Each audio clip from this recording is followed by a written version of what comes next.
18th of October 17, outside the Duke of York's Theatre, where Ink by James Graham is on transfer from the Almeida.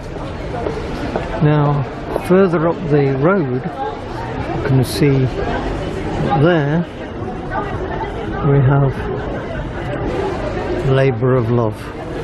So what's special about that, you may ask? Well, study that, Labour of Love, a new comedy by James Graham. This one at the Noel Coward Theatre, as you saw just a short way up St Martin's Lane. Now coincidentally, James Graham comes from the Nottinghamshire, Derbyshire area and was interviewed on Radio Nottingham this morning by Andy Whittaker. I'm seeing this show this afternoon.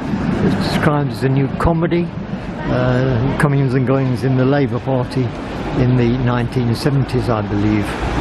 I was originally scheduled to see the first performance of this with Martin Freeman and Sarah Lancashire some weeks ago, but through illness I think she was advised not to continue. Then Tamsin Gregg took over, and because of the short notice the performance start was delayed slightly by about a couple of weeks. So it's the 18th of October and the matinee performance that I am seeing. It's 5:20 and the play has just finished. It's a very long play, 2 3/4 hours with a 20-minute interval. The first act was 1 hour 45 about, I think. What can I remember about it? Well, it's interesting setup. It starts at the present election in 2017, set in Mansfield, with Alan Meale losing his seat. They don't mention the new MP Ben Bradley, who took over for the first time in Mansfield's history, I think it was, since 1923. And then it moves backwards in time in the first act, and then in the second act it gradually returns to the present day. Various devices to indicate this. The fashions, the hairstyle of Martin Freeman is particularly interesting to watch as it changes, to make him look younger and younger as it returns to the late 80s, early 90s, I think the time is. Anyway, it was a very good play, but as you'd expect, set in the life of a Labour politician. It was very left-wing orientated, and at one point there were some comments about Margaret Thatcher which got a big round of applause from the audience and a big boo from me, which made the neighbour look towards me. We don't let the left-wingers down in London get away with that. Yes, a very enjoyable play. We had the Mansfield Chad shown on the stage towards the end. Learn to read backwards as well, because that might help you interpret the play better. But it was a very enjoyable 2 3/4 hours. And all credit to James Graham for having Labour of Love at the Noel Coward Theatre and Ink just down the road there at the Duke of York's Theatre, both in the West End at one and the same time. I've now made my way from the theatres just near Trafalgar Square, coming over one of the bridges at Charing Cross and walking along the South Bank, past the Globe and past the Bankside Exhibition Centre, and you can see now across the river from the tower is the Tower of London, and just around there Tower Bridge, nicely lit up.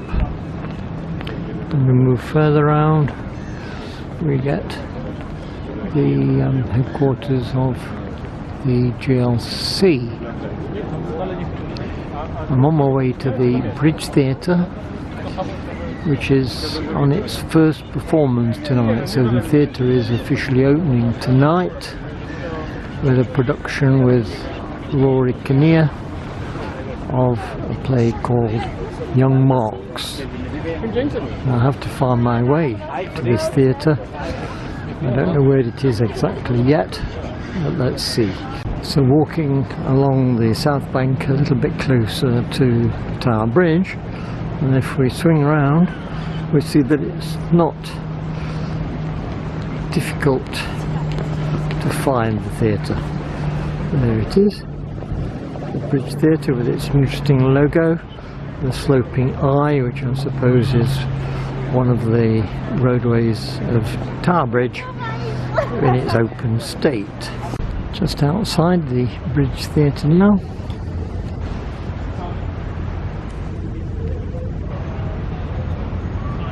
It's 6:30 on the first night, Wednesday the 18th of October 17.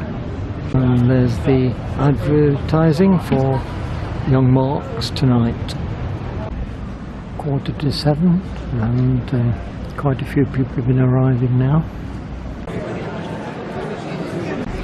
The performance finished about 10:10, so that's 2 hours 25 with a 20-minute interval. Richard Bean, who wrote One Man, Two Governors, I think has another interesting classic here. Young Marx, based loosely, I suppose, on Karl Marx's experiences in England and the British Library, where he did his research and wrote his books. Very entertaining, very amusing, until the final 20 minutes or so, where things tended to get a bit more serious. But it was well worth coming to see, and this is the very first performance at the new Bridge Theatre, Wednesday the 18th of October 17. I did buy a programme, £4, and we shall have a quiet read of that. So altogether well worth seeing, and I can recommend it. Another view of the theatre from a bit further away, just to say that I heard it seats about 930 in the audience. It looks to me as if it's based on the Dorfman Theatre at the National, which of course the organiser of this theatre, the owner, Nicholas Hittner, would know very well, being artistic director there for many years. It's an enlarged version of the Dorfman as far as I can see. So, a good success.